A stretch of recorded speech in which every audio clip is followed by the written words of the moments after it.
BJP কর্মীকে খুনের চেষ্টার অভিযোগ, পলাতক দুষ্কৃতীরা, তৃণমূল আশ্রিত দুষ্কৃতীদের গ্রেফতারের দাবিতে বিক্ষোভ। ছবি রেখেছে আপনাদের সামনে বসিরহাটের জিরামপুর রোডে। টায়ার জ্বালে এভাবেই চলছে রাস্তা অবরোধ। 6 জুন বিজেপি কর্মী রোহিত রায়কে গুলি করে খুনের চেষ্টার অভিযোগ। তৃণমূল আশ্রিত দুষ্কৃতীদের বিরুদ্ধে খুনের চেষ্টার অভিযোগ। আর ঘটনার পর এখনো পলাতক অভিযুক্ত 2 দুষ্কৃতী। তৃণমূল আশ্রিত দুষ্কৃতীদের গ্রেফতারের দাবিতে বিক্ষোভ।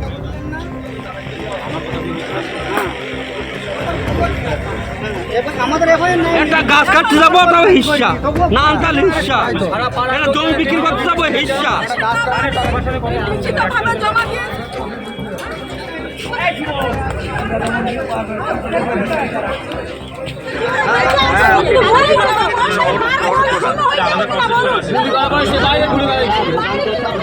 রায়গঞ্জে নাবালকের ওপর নির্যাতনের অভিযোগ, গ্রেপ্তার 2 জন। চোর সন্দেহে বালককে মারধর, ভাইরাল ভিডিও।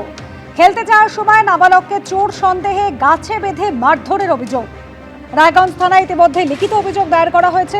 2 জন গ্রেপ্তার। রায়গঞ্জে নাবালকের ওপর নির্যাতন করার অভিযোগ, 2 জনকে গ্রেপ্তার করা হয়েছে। চোর সন্দেহে বালককে মারধর করা হয়। খেলতে গিয়েছিল নাবালক, সে সময় চোর সন্দেহে তাকে গাছে বেঁধে মারধর করার অভিযোগ। ভাইরাল হয়েছে সেই ভিডিও।